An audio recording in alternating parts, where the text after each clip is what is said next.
assalaamu calaykum. waxa ay caddeeyeen dhaqaatiirtu in hidde-sidayaalka dhaxalku ay suurtagal tahay inay sababaan iska hor imaad dhanka koritaanka xubnaha ah, laakiin waxaa muuqanaysa inaysan taasi ahayn sababta keliya ee qofka ka dhigaysa inuu yeesho xubno ka dhaadheer sidii dabiiciga ahayd.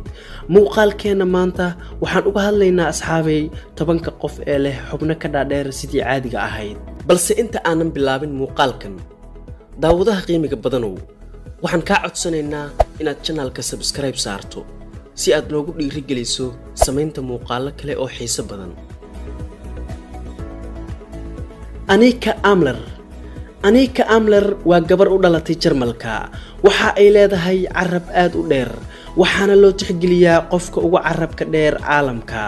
waxa uu gaarayaa dhirirka carabkeedu 2.7 inji. waa 16 jir, waxa ay degan tahay oo ay ku nooshahay tuulo u dhow magaalada Hamburg.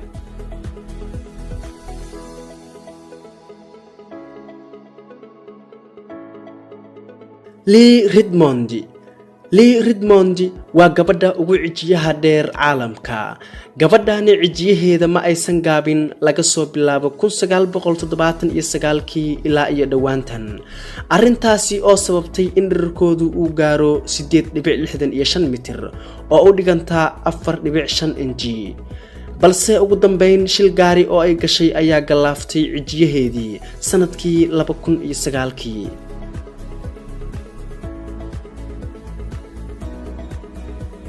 Radkanti Bagbay, ninkan u dhashay dalka India, waxa uu noqday ninka ugu dheer tinta dhagaha ka soo baxda ee caalamka, waxayna dhirir ahaan gaaraysaa 25 sentimitir.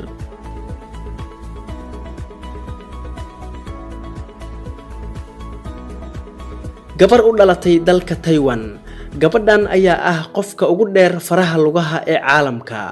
dunida ayaa la yaabtay gabadhan markii ay sawiradeeda ku faafiday barta internetka ay ku leedahay. gabadhan ayaa farteeda suulka ku xigta, waxaa dhirirkeedu uu gaarayaa 5 sentimitir.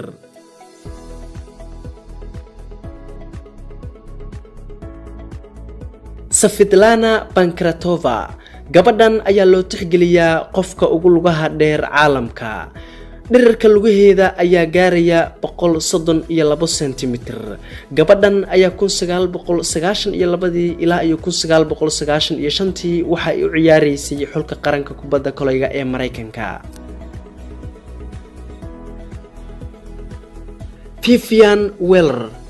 Vivian Wheeler waa gabadha ugu garka dheer caalamka. waxa uu gaarayaa dhirirka garkeedu 27.9 sentimitir. waalidkeeda ayaa bilaabay inuu ka xiiro garka ayadoo jirta 7 sano, laakiin laga soo bilaabo 1993 ma aysan xiirin garkeeda ilaa uu sidaani u dheeraado.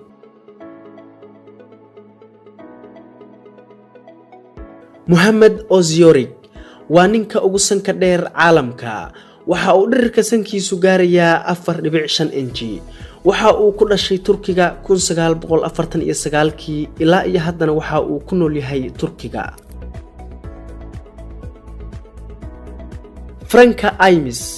Franka Imis waa ninka ugu sunniyaha dheer caalamka. dhirir gaaraya 2.7 inji. waxa uu ku nool yahay New York. 2003 ayaa loo aqoonsaday ninka ugu sunniyaha dheer caalamka.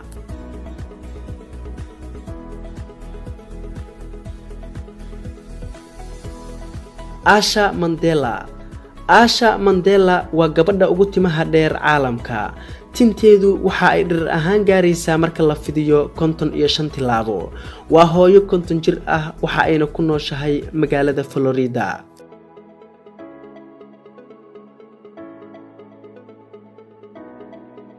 Lee Hua waa ninka ugu gacanta weyn caalamka. waxa ay gaaraysaa dhirirka gacantiisa bidix 12 inji. ninkani u dhashay dalka Shiinaha, waxa uu ka cabanayaa culayska gacantiisa.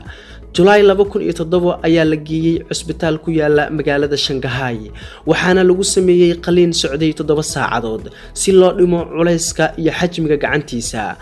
qaliinkaasina waxa uu noqday mid lagu guuleystay. daawadaha qiimiga badanow, waad ku mahadsan tahay daawashada muuqaalkan.